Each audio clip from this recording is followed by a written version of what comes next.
Hello, fans, viewers, and listeners. Welcome to another exciting episode of the Fight Insight podcast, where we bring you all the latest news, updates, and analysis from the world of mixed martial arts. I'm your co-host, Brady Bunch, aka the non-binary ninja, and with me as always, we got Timmy B, the man who brought us all Fight Insight. Today we're going to talk to two up-and-coming stars, right? Kind of special, right? And we're going to discuss why DC is a jerk, Benil's a saint, and a whole lot more. Tim, you can hit it. Ladies and gentlemen, this is the Fight Insight podcast. Let's talk. Two guests today, and it might become a natural thing, Brady Bunch, because we're getting more and more guests wanting to come on. So our first guest today, is a young Canadian fighter who next enters the cage this Saturday, June 17th at BTC 20, Night of Champions 2 in Burlington, Ontario, Canada. He hails from Hamilton, Ontario, and our friend and former guest of the podcast, Josh the Gentleman Hill, told us that he is the rising star to watch out for, so we're very happy to have him here today. He was the number one ranked amateur bantamweight in Canada. He fought for Team Canada Kickboxing, won the Canadian Nationals for Kickboxing in 2019, and was the MFL Amateur Bantamweight Champion. Everybody, please welcome to the podcast, Liam Gallagher. Hey guys, thank you for having me. How you doing, Liam? I'm good. Just enjoying the final week of preparations here and getting ready to fight. That's it. This is fight week for you, my friend, and very exciting. You're back in the cage, BTC 20. Liam, who the heck is Liam Gallagher? I was a 5-0 amateur, 2-1 as a pro. I've been fighting for started off as a kickboxer, had about 10 amateur kickboxing fights before I transitioned into MMA. So I've had around 15, 20 fights total. I've been doing it probably since I started fighting around 18. I'm 25 now, so that's about it for me. Well, what got you into fighting? I started off I wrestled a few years in high school, and nice. So I started off as a wrestler for a year or two, and then there was a gym in Hamilton, Joslin's MMA. I was about 15 years old, and I started kickboxing there, and I really gravitated towards the kickboxing, the striking aspect of things. And I stuck with it probably 15 to about 17. Then I had a bit of a hiatus for a year where I was just kind of hanging out with my friends being a 17-year-old. And then when I was about 18, I got back into it. A friend of mine was pursuing kickboxing and was saying that he wanted to fight. And I'm been doing this long enough on and off. It's something I'd want to do as well. So I got back into it with him, and the rest is history from there. Nice, man. And like I said in the intro, Josh the Gentleman Hill, Bellator superstar. We had him on the podcast. He's a great guy. He said that you're the guy to look out for. Oh, Brady Bunch is falling down. Here we go. And said that you're the guy to look out for and that you're an up-and-coming rising star. How cool is it to have, to be managed by Sucker Punch, to have Josh Hill in your corner? How cool is it to have that relationship? For one, Josh is more than a coach manager to me. He's an older brother. He's taken care of me for a lot. We've been together now for 6-7 years. We went out to Team Alpha Male in California together. We've countless road trips to Montreal together to go out there to fight. And then him bringing me on to Sucker Punch was a huge move in my professional career, obviously, just to have those extra eyes on me. Ultimately, you need to win fights, you need to finish fights to kind of keep moving in the right direction. But it's a positive step being with Sucker Punch, just being on one of the biggest and best management companies in the game and being a part of that's a huge milestone for me. Yeah, it's crazy. And we talk about it, right? Brady Bunch, we talk about the importance of having good management in your corner, especially former fighters. That's a huge thing we've been talking about. Without a doubt.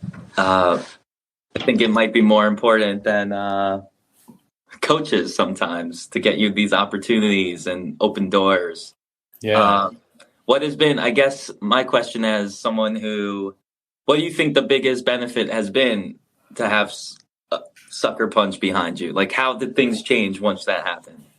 I think just the notoriety that comes like with being with them is like a huge just step in the right direction. Like I said, you got to win fights, you got to finish fights, but when you win fights and finish fights, now you got them broadcasting it all over their social media. Like the right people are seeing it. It's like it's tough being a guy on a regional scene if like you don't have like these big names backing you. And obviously Josh has like been a huge part of my success in my career. So he's the one who brought me on into all of this, and like it wouldn't have been possible without him. Yeah. And his nickname is the Gentleman. And so obviously you're traveling all around the world with him. I mean, two of us here, Liam, you and I, we're both Canadian, so we're very polite and proper. Does Josh uphold the Canadian gentleman vibe? Is he a gentleman all the time, or is it all a facade? No, he's probably one of the nicest guys going. Everywhere. Like the first few times we were going out to Team Alpha Male and stuff together too, like I swear people didn't even know my name. They're just Josh Hill's guy. And I was totally cool with that. Like, I'll be Josh Hill's guy. Like, I have no problem with that. Yeah. And over the years, started to make more of my own name and come out of my shell a bit. But like him being a bantamweight, me being a bantamweight, and like just someone I've always looked up to, even before like I started coaching me and training with him. It's just been a big influence in my career. Yeah. No, that's awesome. And I heard that there's another guy that's normally at your fights or in your corner. I looked it up. I heard that his name is Frank the Tank. Frank the Tank. But it may not be this Frank the Tank. Who's Frank the Tank, Liam? Maybe my cousin Frank. Is that okay. Is that from Woody? Is Woody saying that? That's hilarious. Yeah. It's actually his younger brother, my other cousin Mark Sustak. Like we've literally played baseball together from child, hockey together, rep sports our whole lives growing up. And then when I transitioned into MMA, I started bringing him into my corner more as like a good luck charm kind of thing. Like, if you're down at some point, like, it's nice to look over and see some family there, like dig deep a little. And then we just kept winning and not losing. I'm like, I'm very superstitious. So I was like, you're staying in my corner. You're not going anywhere. So yeah, Frank's his older brother, and Frank's a huge part. He's my security. That's what I like to call him. Nice. No, that's awesome, man. It's so cool to have like family and stuff like that around you, right? And that's why it's nice to be able to fight on this regional circus that's close to home, because like you're in Hamilton and this fight with BTC is in Burlington. So it's nice that it's close and you can have like a big hometown crowd, right? But I've always been pretty fortunate to have like a really good support system. Like obviously one from family, but just friends and I'm also a journeyman steam fitter with Local 67 in Hamilton, Ontario. Like for the last like year and a half, I've been full-time fighting, but I also have a trade. So like to have like a union full of guys backing me, like there's been times when I fought for Team Canada kickboxing and stuff back then. I was selling 200 tickets back then, like for shows. And that's awesome. For this one in Burlington, I sold around 200 tickets. Like I've always had a pretty good following. Nice, man. That's awesome. Liam, you said a funny thing before we started that your opponent for this fight, I was saying, like, is this another Canadian guy or are you going to be like the hometown hero? Your opponent lives next door to you? Yeah, like pretty close. So funny. Like I've said this a few times in interviews. So like the fight got like confirmed probably around like the 7-week mark. So about 7 weeks ago, roughly 2 months. And I'd say like maybe 2 weeks before that, we bumped into each other at Shoppers Drug Mart. And like we didn't really say anything. We just kind of like looked at each other, gave a head nod and kept going. But it's funny. Like he literally, like he said in an interview that he lives right behind VisionQuest. So yeah, small world. It is, man. That's crazy. So your fight this Saturday, June the 20th. Yeah, sorry, is it June 20th? Yeah, this Saturday, June 17th, BTC 20. If people want to watch this fight, how do they? Is it aired at all, or is it? Yeah, only, there's you gotta be there? He normally does a live stream for like a pay-per-view live stream for all their cards. So I'm assuming that it's no different for this one. But like I said, like with this fight being so close to home, a lot of my supporters are going to be in the crowd there. I feed off that energy. It's like you don't want to. Obviously, you want to win every fight, you want to perform every fight, but when you have your family, friends, loved ones screaming your name, it makes you push a little harder.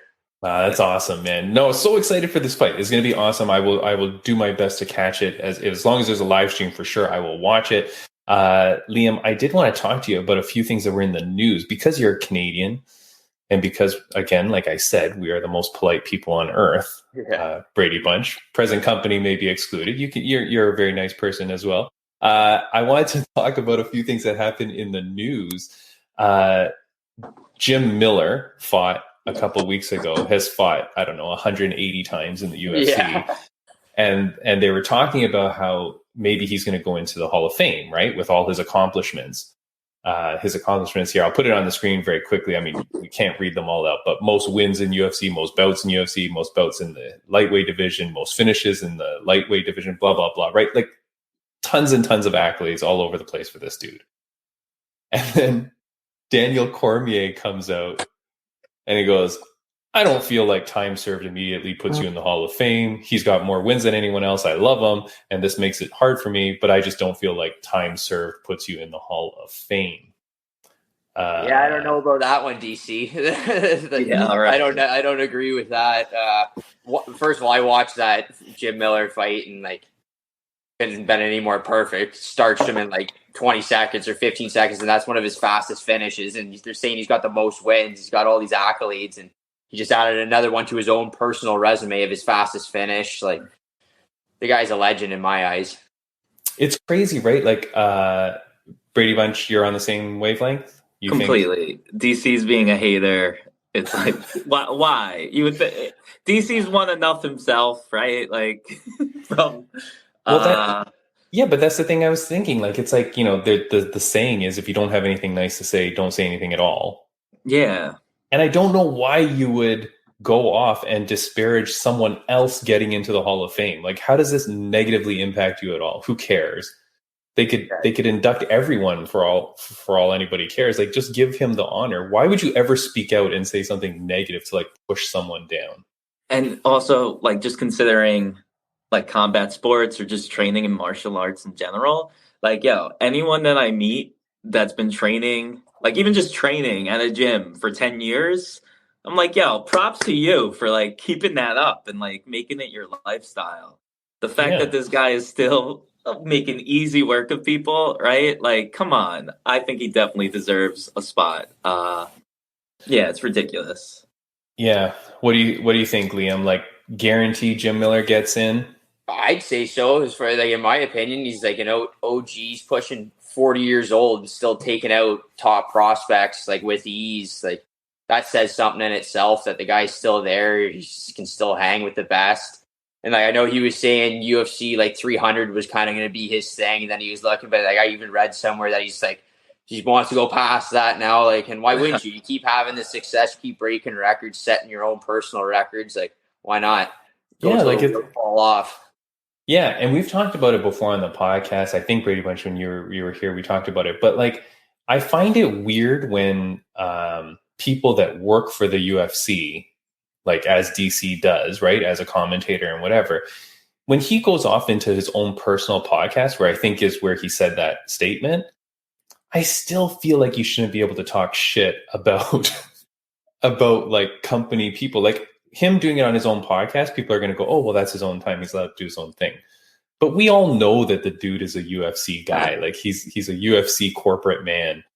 I feel like wherever you go, you shouldn't be talking badly about UFC fighters like that. Like, if you truly hate the guy, sure, maybe that's okay. Even still, I'm a little bit bad. But I feel like you shouldn't be talking bad about like your own company on your own time. No, especially not someone with as many achievements as Jim Miller. Yeah, exactly. Like, it's not like we're saying we're going to induct CM Punk. Yeah, exactly. Which hey, CM Punk's pretty awesome, but but like, if they were doing something silly like that, okay, maybe you can talk. But like, when you're a company, man, it seems weird that you're going to say that.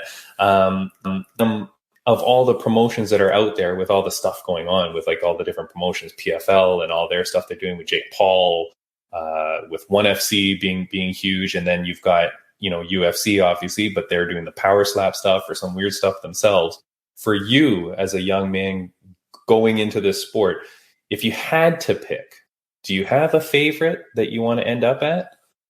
Honestly, like, I'm pretty open. Like, at the end of the day, it's a job and you're looking to make a career, right? So if you get offered more money with Bellator than you do with the UFC, or you get more with PFL. Like, I think from a career standpoint, that's like the way to go. But obviously the UFC has the most notoriety in North America. That's how you build your own personal brand, the biggest. But I was actually just out in Thailand for the start of January and February for 2 months. And when I was out there, like, ONE FC is huge. Yeah. And like, mind you have to have some connections out there to get signed out there and stuff. But like, that's a massive organization. I read on the internet too that like throughout the world for sports, like ONE FC is above the NFL, the NHL, the MLB. They get more viewership than all of it. Yeah. So it's all just how you look at it. The North American scene is obviously the UFC, end all be all. And I know guys that are like that have opportunities to be signed elsewhere and want to be with the UFC. I mean, there's nothing against that. I have no problem with it. But at the end of the day, I'm looking to make a career out of this. I love it. I want this to be my job. So and he's financial backing as well. Yeah, no, that's exactly it, man. I feel like, you got to go where the money is. Yep. And then depending on how you want to kind of change your life and what you want to do, whether that social media exposure is really what the UFC is going to give you. But I mean, sky's the limit for you, my friend. I mean, off you go. We're very excited for your fight. We thank you so much for coming on the podcast. Absolutely. It's been a pleasure. Thank you. We want to have you back as well. So for sure, like as you continue in your career, see, we make friends with you now while you're like in the beginning stages, so that when you're a UFC champion, you don't ignore us like Juliana Pena. Of course not. Yeah. One question I want to ask you before we let you go is a question that my mom used to ask me as a child growing up, and I want to ask you and see what your answer is. Liam Gallagher, on a scale of 1 to 10, how happy are you? I'm a pretty happy person. Maybe this week being a little dehydrated and hungry, I'm not as happy. Yeah, but I'd say pretty consistently, I'm about a 9 or a 10. Oh, my girlfriend might say differently this week, but because of the weight cut. But other than that, no, I'm a pretty happy guy. I love what I do. The fact that I get to train twice a day, every day, like chase my dream, like I can't ask for anything more. That's awesome, man. That's so cool. And I love that you have a career to back you up. I have a fallback as well. Obviously, like, that was something that thank my dad, my parents for that one. That's something that I was 18. I was like, I'm just going to fight. And I was like, no, you're not. You're going to get a trade as well. So. No, that's awesome. And it's not to fall back on. It's so that when your career is over, right? Like everybody's career is going to end at some point, but then you have something else to do after. Right? Yeah, exactly. Yeah. I mean, aside from be a superstar and then just go around and teach seminars or whatever. Yeah, that's fingers crossed. Perfect world. That's what happens. But yeah. Before we do let you go, is there anything that you wanted to say to fans, viewers, or listeners of the podcast? Just obviously shout out Josh Hill being my main man, helping me through everything. Lyndon Whitlock, another great coach of mine. Just the constant support I have from all these people in my corner. Like, it's not possible without them. Fans, family, can't do this without them. It's as much as it's an individual sport, you need that backing, you need that support system. And I couldn't be thankful enough for the people I got in my life. That's awesome, man. So well spoken, this young man. Brady Bunch, anything you want to say before we let him go? No, I'm just really happy for you in the sense of like, I've done some silly fights, and I know how hard it is to sell tickets or get like real support from my closest friends sometimes or family, right? And those that show up for me, like, it means the world. I get that. And also like fighting with the home crowd, hearing my buddies, like it's a completely different vibe. So I'm really happy to hear you're able to consistently sell 200 tickets where some former champs can't even like sell that many tickets at certain venues. So like props to you. I agree. Well spoken. I guess my one question for you is this. I'm a big fan of the bare knuckle stuff. And I hear you're going to go like the other direction, MMA, all that. But any interest in possibly doing some bare knuckle stuff? Oh, absolutely. I'd be crazy to say if I wasn't interested. I'm a fighter through and through. The reason why I got into it is because I love to fight, and nothing more pure than a little bare knuckle boxing. That's for sure. Right. All right. That's all. Liam, would you have to ask your girlfriend's permission? That's I don't know. Maybe depending on how. If I told her, oh, I promise, I'll try not to get too beat up. But I mean, because for those on audio, like Liam's a handsome dude, and those bare knuckle, man, you get cut up and scratched up everywhere. I don't know. I feel like you're almost guaranteed a broken hand or orbital bone. Those are one of the two that seem to be going quite a bit in bare knuckle. But I don't know. Like I said, at the end of the day, I'm a fighter. I like to fight. If I wasn't fighting in a cage, who knows what I'd be doing? So might as well do it for money and for fame and success, and just because I love it. That's awesome, man. Well, good luck to you. Good luck this week. Thank you so much for taking time out of fight week to come see us. We appreciate your time, and we hope that your 200 plus people in the stands are going to be cheering and super happy for your success. We'll be cheering for you, and we'll keep track of you, and we'll talk to you again in the future. Awesome. I appreciate it a lot. Thank you, guys. All right. Thanks, Liam. Keep up the great work, man. See you later. Take Bye-bye. care. All right. That's our man, Liam. God dang, what a good dude. And I forgot to say, but his Instagram, if you are looking for him, he's at Gallagher.97. I'm assuming that's the year of his birth. So it's Gallagher.97. And we're going to go on to our next guest. All right. Brady Bunch. So our next guest, this is our second guest of the podcast. We normally don't have two guests, so this is fun. Our second guest today, he's currently competing in season 2 of Road to UFC Asia. He advanced to the semifinals with a dominant victory last month. He's training at AKA with Cain Velasquez and all those other champs over there. He is my bet to win the whole thing. He's got a record of 9-1. We were shouting out his praises the other day while we were recording the podcast. And while we were recording, he messages saying that he will come on. So we're so excited that he's going to show up. Here he is, true to his word. Everybody, please welcome to the podcast, Mark Climaco. Hey, what's up? How's it going? Mark, what's going on, my friend? Nothing much, just chilling. Back into the swing of things and training and everything, and slowly starting to get ready for the next one. I still got my eyes on the prize. I was happy to get that win, but like I said, when they interviewed me after the fight, I said, the job's not finished. I still got work to do, so staying focused. Yeah, man. And you are outside. Is this beautiful California in your background? Yes, sir. Yes, sir. You lucky bastard. Yeah. I'm very jealous. Yeah, very nice. Mark, okay. The reason why I especially wanted to have you on, man, is because you're in UFC Road to Asia. Can you explain to people what is UFC Road to UFC Asia? What is it?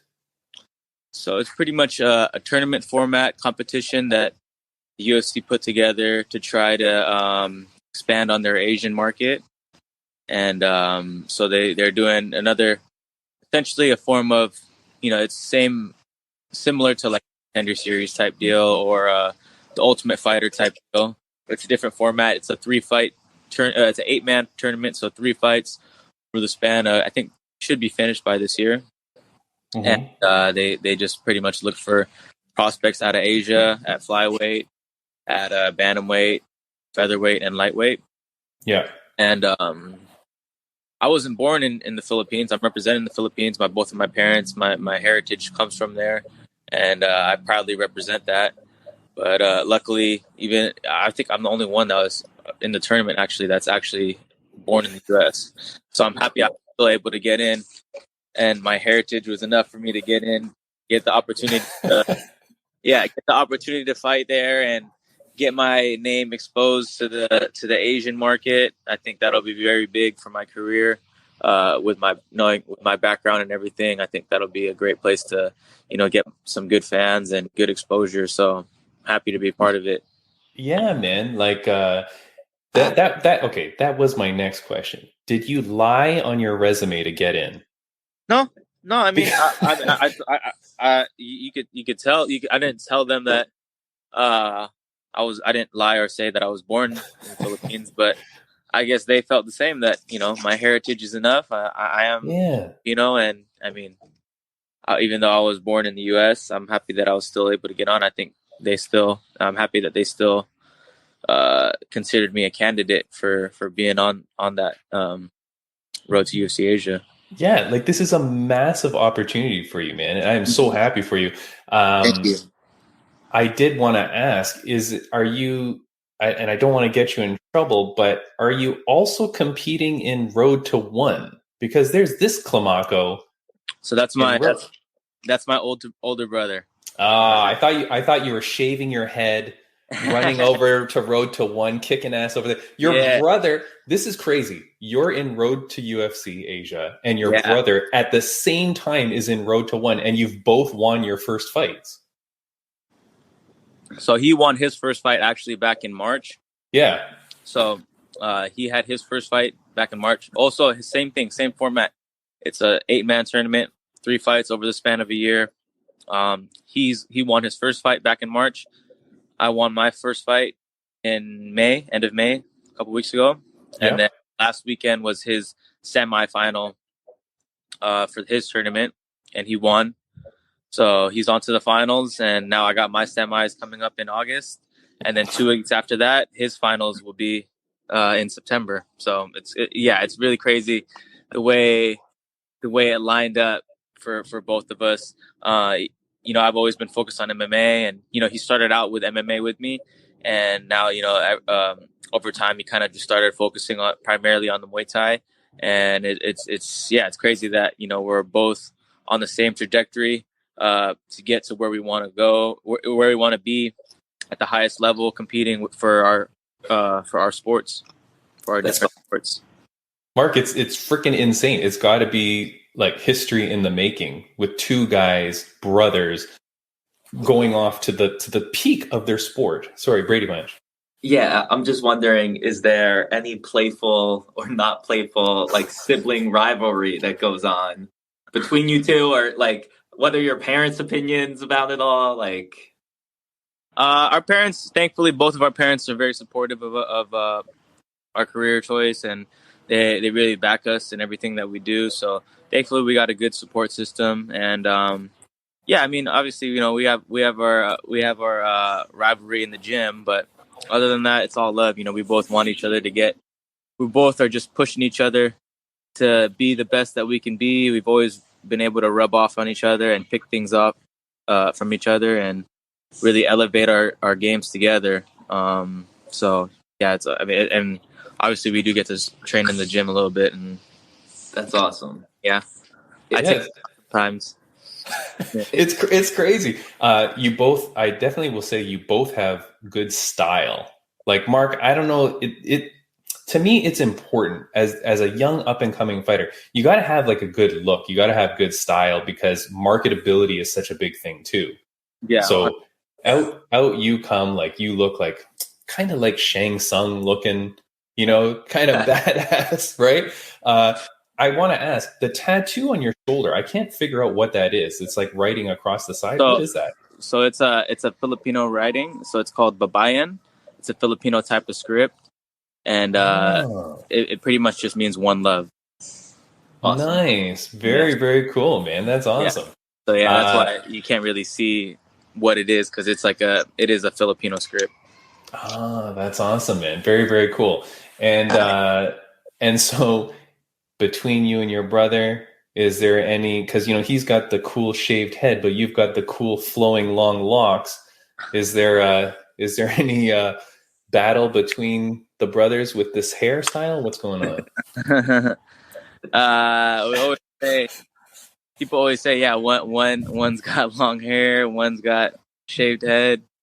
Yeah, you can't have it all. He's a little bit taller, I'm a little bit shorter. He hits a little bit harder. He definitely hits harder. He got those genes. So I guess we split it up in terms of different genetics that we got, genetic gifts that we got. No, that's awesome, man. That's really cool. Now, the guy that you beat in the first episode, where your first fight, he seemed to be like a very highly touted prospect. He was a cocky dude. He was coming in. He's 17, I think he was. Was he 17 20. or 8 or 20? Okay. But really young dude, really highly touted. Did you know a lot about this guy? Were you intimidated? I mean, you're training with Cain Velasquez, so I'm sure you're not too intimidated by anybody. I've been around some of the best fighters, like the world, and I just always that experience always helps me like in a lot of these fights. And I bet for sure I knew going in that he's the best in his area. Coming, I always was telling everybody that everyone in the tournament, we're all gonna be hungry the same way. It's high stakes for everybody. The opportunity is huge. So everyone that I fight, they're gonna fight to their absolute best because of where we're at and where we're trying to get to. So I always expect that from my opponent, and I expected that from him. So I always prepare myself for the best fight, the toughest fight, and that prepare myself for worst scenarios. Yeah. When you okay, I had a few bones to pick with Road to UFC Asia. The commentators are not on site. Yeah, that right? was different. Yeah. Like it's kind of weird that they're not on site. But Mark, they send poor Alan Jobin all alone. Yeah.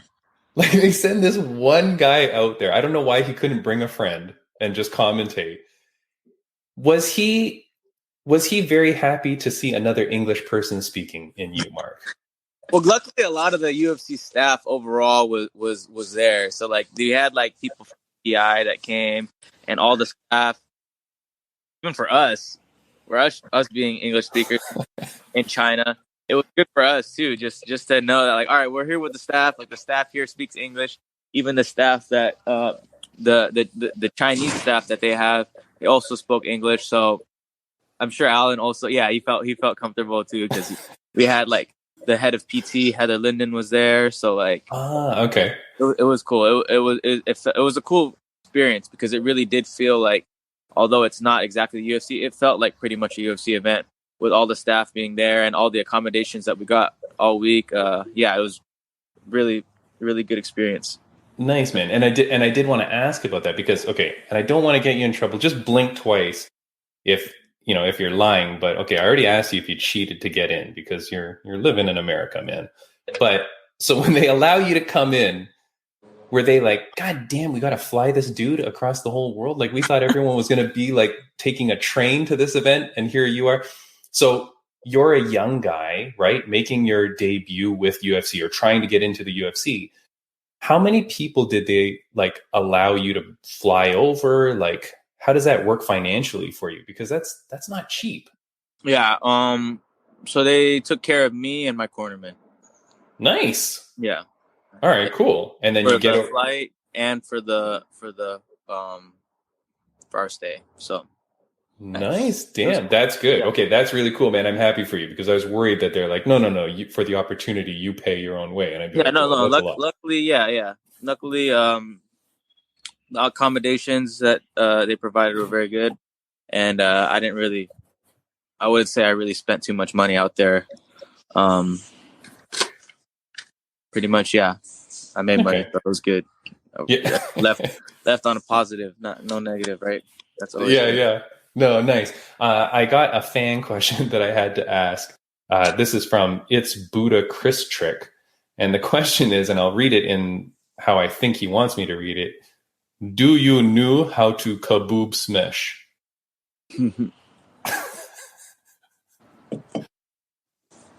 Yes, I do. Yeah. Nice. I trained that. Yep. Yeah. So your smashing is good? I can smash. Nice. Good. What is obviously I think I know, but is there a specific prize you win when you win Road to UFC Asia? So we get the contract. We get okay. believe 5-fight contract with the UFC. Nice. Okay, cool, man. And I'm happy with how it looks too. So yeah, nice. And last season of Road to UFC Asia, the finals was supposed to be in South Korea. It was supposed to be Korean Zombies, I guess, retirement fight. He was going to headline it, whatever. Then it all fell apart, and then they ended up doing it in the stupid Apex, which I hate, Mark. Do they know where your finals is going to be? I don't believe they have that locked in yet. No, but it's got to be Asia, right? The whole I point think, of this yeah. is I think the goal is for all the fights to be in Asia this year. nice. And so they've got to be trying to line up some big Asian headlining fight in Asia somewhere so that the finals can be like in a nice, cool stadium, something big, right? Mm-hmm. All right. Awesome. I'm excited for that. Yeah.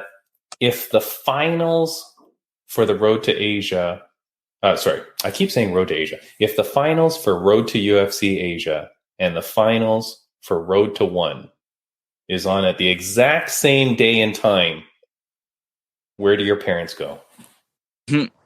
Well, my brother's fights are in New York, so it'll be No. easier. Oh, what? They're not going to make the flight for you? I mean, it's a shorter trip, less money too. So I wouldn't be upset about it. It's a little bit tougher to go. I mean, unless they want to use that to take a trip back home too. Yeah, that's also an upside to it. But I think my brother's finals are in. I think it's confirmed that his finals are 2 weeks after my semifinals. So. Oh, okay. So I'll be able to. He can't. Unfortunately, he can't. He hasn't been able to. He wasn't able to come to my quarters, my last fight, and he won't be able to make it to my semifinals just because it's so close to his fight. So right. Yeah, unfortunately, like I haven't had him in my corner, or I won't have him in my corner for these 2 fights, which I'm used to. But he'll be able to come to my finals, like I'll be for his finals. So most important, we'll all be together. It's going to be crazy, man. It's so awesome. Brady Bunch, is there anything that you wanted to ask? I'm trying to think. What, out of curiosity, what are the? No, ONE FC is big out there. We know the UFC is trying to grow. Mm-hmm. What would you say are the 2 biggest organizations in Asia at the moment for any combat sport? Like the most popular? Most popular in Asia? Yeah, I would say probably one is definitely gonna. You have to say one is up there, is number one for sure. And then I mean, from there, I mean, you could say Ryzen, but it's primarily in Japan, right? So it's either from there, it's either Ryzen or UFC. Whenever UFC is going to be big, wherever they go, they can make an impact wherever they want to. So I think it's for sure number one. I would say is one for that continent. And how popular is the bare knuckle out there? Is that growing? I have no idea. I'm sure there's people fighting bare knuckle out there. So yeah, you just got to go find the underground. You got to find those underground stadiums. Like you go to a convenience store and then you go to their basement and they're fighting bare knuckle in there, man. They had a bare knuckle event. No, they were trying to do it in Thailand. I'm not sure if they were trying to. They were trying to have Buakaw and Sanchai fight each other bare knuckle, I think. Yeah. I think it's rumored it might be happening in November. We will see. Yeah, I mean, that'll be huge for bare knuckle in Asia for sure. Yeah, that's crazy. Mark, being a Filipino fighter representing the Philippines for Road to UFC Asia, have you become a bigger Filipino star? Like, has the Filipino people started coming in droves to support you now? It's definitely starting. I'm definitely noticing it a little bit more. It just helps because they set it up for me to do some interviews with Philippine media in the lead up to the fight. So I definitely feel it growing. I definitely see a lot of, they're putting me up in a lot of more news articles and Philippine sports news and stuff like that. So for sure it's growing, and I look forward to building my name there and becoming a good Filipino star, carrying the flag, representing in the UFC. Yeah, that's crazy, man. So for those that don't know, that are watching this podcast now, when I began this podcast, my co-host was a Filipino guy. And so we were huge into doing as much Filipino stuff as we could, which actually I do want to say happy Filipino Independence Day, which was yesterday. So that was something. And we celebrate, and we had on, oh my gosh, Denise Zamboanga huge star for ONE FC in the Philippines. We had Jenilyn Olsum, who's also a big ONE FC Filipino star. So we've had on, like all these Filipino, and our podcast was on Filipino TV across Canada for like 6 months. We did a sports show for them as well. Nice. And so, being part of that, I know how passionate the Filipino community is to get behind their stars and stuff like that. Right. So like, man, you have the opportunity to just massively grow. Yeah. As a homegrown star, as a Filipino star. Oh, we had the Filipino wrecking ball, Mark Munoz. Yeah. We probably the biggest star in the UFC that we had, I would say. Yeah, we had him on the podcast. We ate lumpia with him live on the podcast. That was that was huge. But Mark, man, crazy opportunity for you.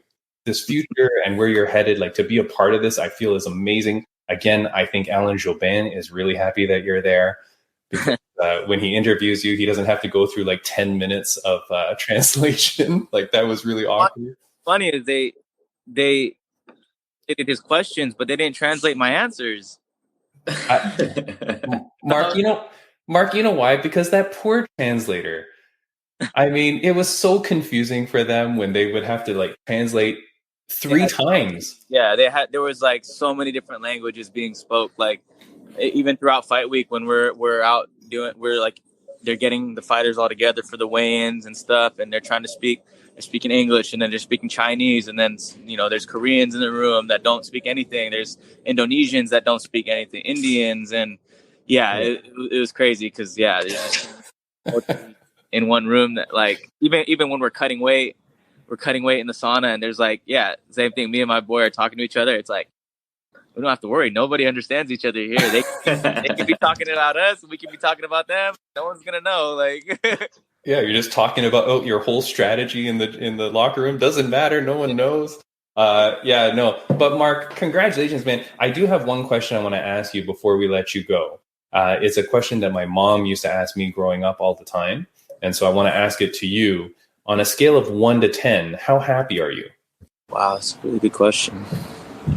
I would say I'm a good 8.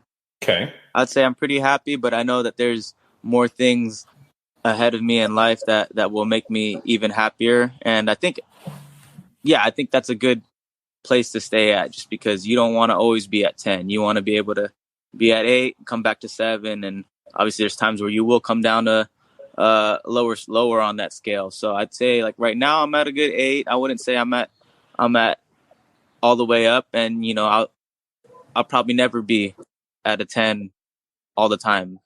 Like that'll be, if you're a scale of 10 of happiness, I feel like that's always going to be short lived. Just like how if you find yourself on a 3 on that scale, it's also short lived. So one of the things that my friend has always told me, one of my good friends has always said that, like, you when it comes to good feelings or bad feelings, happy days, sad days, it's like this too shall pass. Like, and I always try to apply that. Like, even if I'm down, sad, this will pass. If I'm happy, this will also pass, and it'll, so I think I'm a good 8, and I feel like that's a good level for me to be at, 7, 8, and obviously we can have experiences when we're getting to 10, and we're going down a little bit sometimes, but if you can find yourself at a good 7 or 8, I think that's a good place to be at. I agree. Mark, that's a great answer, man, my friend. We've been asking people this question now for a good couple months now, Brady Bunch. We've asked quite a few people. That's a really good question, yeah. Yeah, thank you. And I really appreciate that you take the time to expand upon it, and you thought about it for a while. So I really appreciate that. I love getting people's answers and just seeing how different people react to it. Mark, before we let you go, is there anything that you wanted to say to the fans, viewers, or listeners of the podcast? Just thank you for all the support, everyone that has my back. I feel very blessed to have the support I have. Thank you to everyone that, supports me. Whether it's just, through messages, kind words of encouragement, and the people that actually are actively supporting me around me, my family, my teammates, my coaches at the gym, my girlfriend, my brother, everybody, everybody that puts a lot of time in and a lot of care into me that, I wouldn't be able to succeed the way I am without them. So just thank you to everybody that has my back. It's awesome, Mark. And I do want to I did have a picture of you and your brother together. So there you are. Mark, I did know that you weren't the same person. So just so you can see there. Brady Bunch, is there anything that you wanted to say before we let him go? No, just I think it's awesome what you're doing. I'm gonna definitely at the gym I train out of, there's a lot of Filipino Americans there. Okay, In fact, some of them have their cousins visiting at the moment that are training at the gym. But I'm gonna introduce them all to you because I think they'll be inspired by you. So just keep kicking ass, keep being a badass, and I really enjoyed this. Thank you. Where are you guys at in Canada? So I'm Long Island, actually. Oh, okay. We were just in New York last weekend. Nice. Yeah. Was your brother? Did your brother fight in New York? Yeah, Warriors Cup. Yeah. So some of my amateur buddies are like competing in some of those tournaments. Oh, nice. So yeah, that's where I saw he won, and I was like, wait a second, it has to be related, right? Yeah. So the timing was pretty cool. And if he's fighting in New York again, I will probably be there in person. Yeah, come check it out. Yeah, we'll be there September, I think, 9th. So. All right, no doubt. So guess what? You'll probably see me and the two gyms I train out of, though I'm jumping to one. Okay, nice. But it would be nice to meet you. If I get a pic with you and your bro, no pressure. But honestly, I'm a fan of you both now. Thank you. Yeah. And I'm out in Toronto, Canada. Okay, yeah. I have some family in Edmonton. Oh, nice, cool. Yeah, man. I went there like 2009, 2010, a while ago, but it was nice.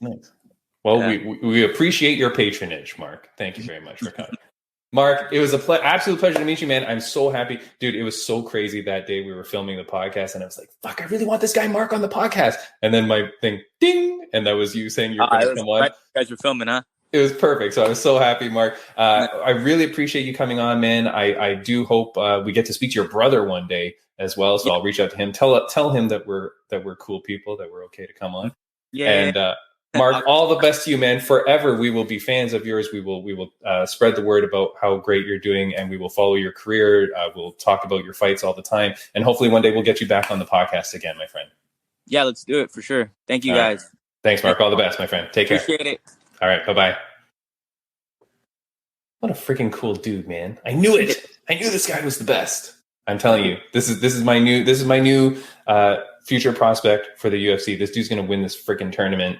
Alan Jobin is not going to have to worry about a 500 second delay in the comments. I love him, man. I think this guy's going to do it. He's training with the best. He's training at AKA, and no offense, but when you get to one of those like world beater gyms like that, and then you're going over and fighting against these other guys, I feel like he has an edge. He's got an opportunity. He's got the mental composure. You can see what a cool dude this guy is.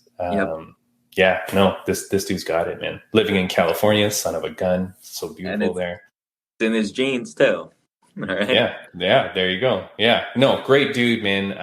So guys, that's two guests in a row we did. We've never done that before. I don't think we have, right? No, I don't think so. If you're here because of either of our guests, the wonderful Liam Gallagher or Mark Climaco, please do follow us and subscribe. You got all the stuff down there. We'll leave all their information in the show notes. And I didn't say it while he was on. I really got to get better at this. But Mark Climaco is at Mark, MarkClimaco, at Mark Climaco. That's where he is on Instagram. So go follow him and support this dude. Man, both the people we had today, good people. Brady Bunch, what do you got going on? Anything exciting? Let me try to think. One cool positive is I think I've told you, I'm dating a girl. It's been going well.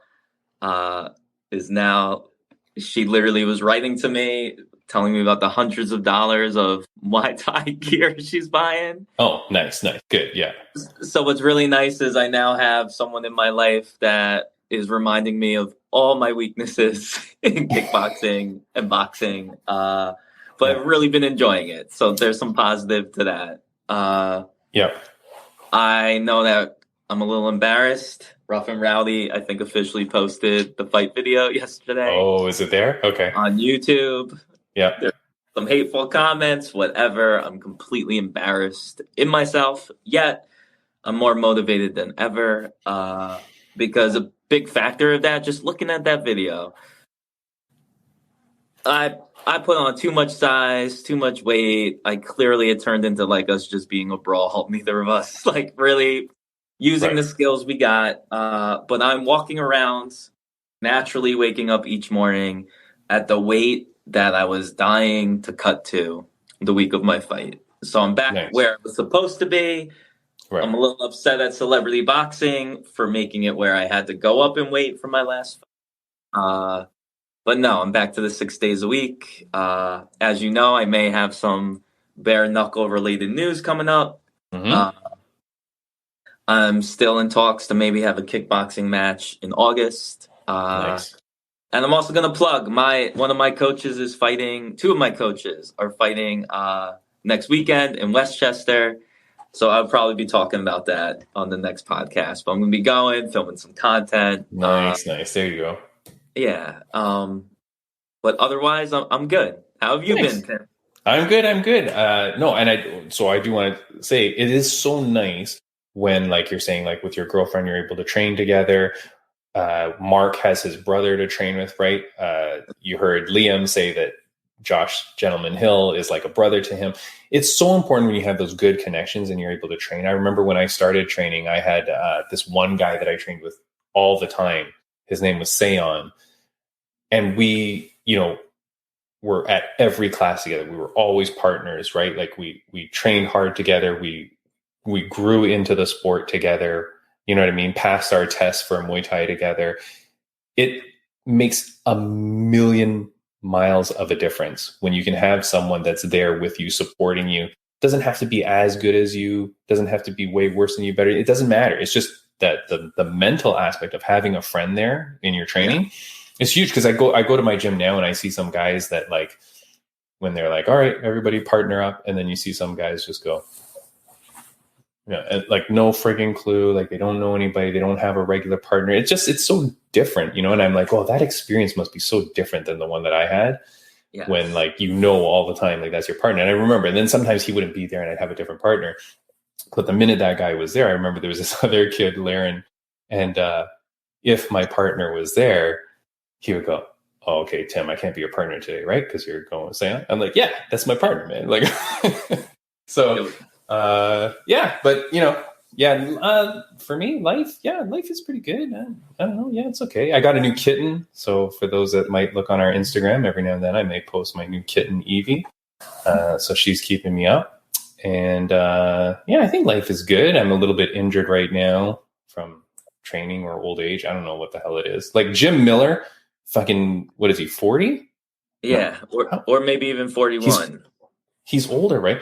I'll tell you, the second I hit 40, it's game over. Like your body just does not heal anymore, doesn't recover. Like, I don't know what Jim Miller does. And that he's watched by USADA and all that. So like his accomplishments are insane to still be doing what he's doing. I know we talked about it briefly, but yeah crazy. For the podcast, I don't have next week's guest lined up just yet. I have one guest who said he needed until like the weekend to be able to figure out if he can come on next week. Hopefully he will come. If not, I have another guest kind of prepped and ready to go. And so hopefully those two guests in the next 2 weeks, we'll get both of them on and we'll see. There's another dude, and I apologize, I won't be able to say his name properly. Judy Brand. The dude's an artist, and he trains, but he also writes a comic book called Scrap, SKRAP, and it's about MMA. It's a comic book that he does, and he releases it over Kickstarter. I know he's got a new Kickstarter campaign coming up, and so the minute he releases that Kickstarter campaign, we'll get him on as well to kind of like talk about his comic book and stuff like that. It's pretty kick-ass. Like, it's cool. Very cool. But yeah, no, I don't know. Aside from that, it's been a slow news cycle for these last 2 weeks. Really, it's been pretty slow. Not really much to talk about. The only thing I guess was the Juliana Pena Did you catch her interview on MMA Hour with Ariel Helwani? Or did I've you only see seen the like clips? the highlights. Yeah. Yeah. God damn, I really like her. I really do like her. She talks a bunch of shit. She is committed to her character. And I don't think it's a character, but she's just committed to being super positive, super focused, super confident. I know people hate her. God, even on her own account when she posts something, it's just flooded with hate. Yes. People really go in to hate her. I don't know if it's because of her look as well, because she's a very good looking girl. She's always done up, like I said before, she's always presenting herself well. But boy, her cockiness rubs people the wrong way. Yes. But she's the only person with charisma in that division now. You've got the bantamweights and you've got kick-ass people, you've got cool-ass fighters, you've got cool people, great people. But the only one that's going to bring any kind of drama to the mic is Juliana Pena. So I don't know. Maybe it's time for some new fresh blood coming in. Yeah. But you need fresh blood to come in and be able to make a statement and be able to kick ass and get to that level. I think they're out there. Yeah, are they? Yeah, I think actually Amanda leaving is a sign of the next wave will be coming soon. Right. Yeah. I do hope so, but I'm going to be torn to death when it's Juliana versus Raquel Pennington, because anybody that knows me knows Raquel Pennington is one of my favorites of all time.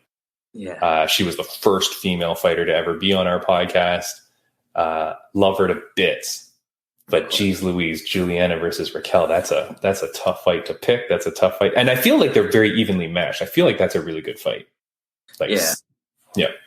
I feel like I've seen a lot of hate towards Raquel as well. Really? Yeah, I've seen a lot of people look how weak this division is, that this is who the closest contender is and all that, right?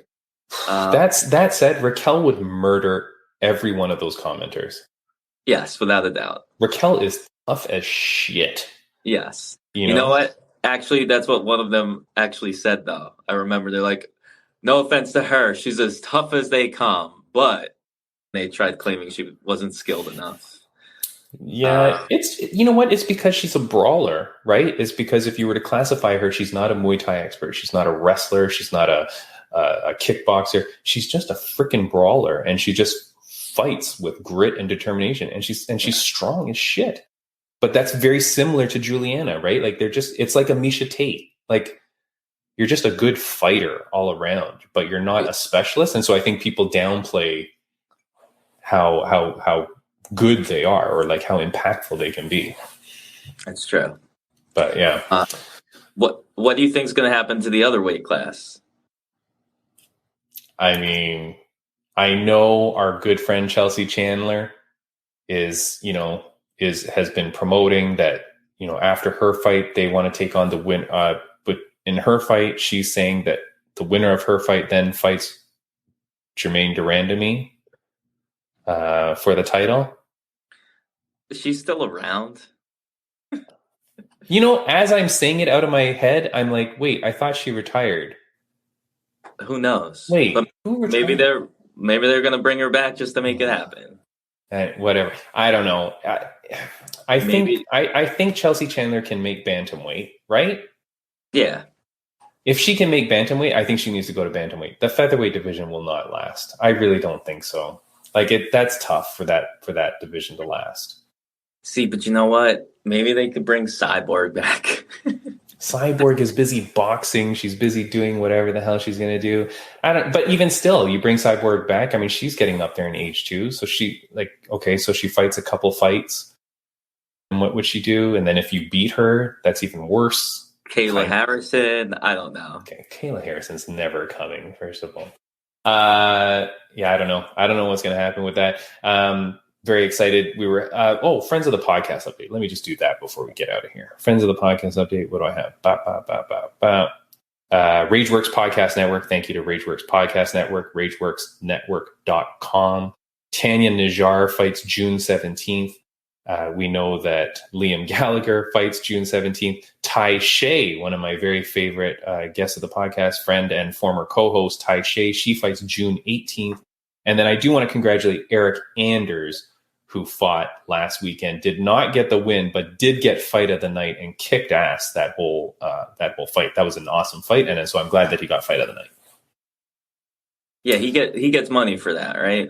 Yeah, I guess the 50 G's. So, right. So good for him. And he did announce during the fight week that I think he said he's only got like 5 fights left in him. I think he said that once he finishes his 5 fights or whatever's on his contract, I think he wanted to reach a certain number of fights in the UFC. I think it was 20 fights in the UFC or whatever it was, some milestone. And he said, once I reach that, then I'm done. And dude has been a company man forever. He's a great speaker for, he speaks well for the UFC. He's a good person. And then you put on a fight like that fight of the night in one of your last few, the UFC will give him enough fights so that he can do what he wants, right? Yeah. So, which is really cool for him, man. I love that. I think that's it. I think that's all we have for today. I don't think there's anything else. I know that we have a big sponsor coming on the podcast soon, so I'm excited for that. So we should have like a new sponsor for the podcast for the next like month or so. So that should be cool. That we're just working out the kinks of that. Aside from that, I think that's it. I think if you're listening on audio, that's going to be the end of the podcast here. If you're watching us on YouTube, I'm going to throw up some videos here that you can watch and check out. Again, this is episode 122, 123, 122. So yeah, this is 123. So my goodness, we are blazing along, and we will see you next week, Brady Bunch. Yeah, next week. I'm looking forward to it. Keep training hard, keep kicking ass, and good luck with everything. We'll see you guys next week. Have a good one, Brady Bunch. Latest.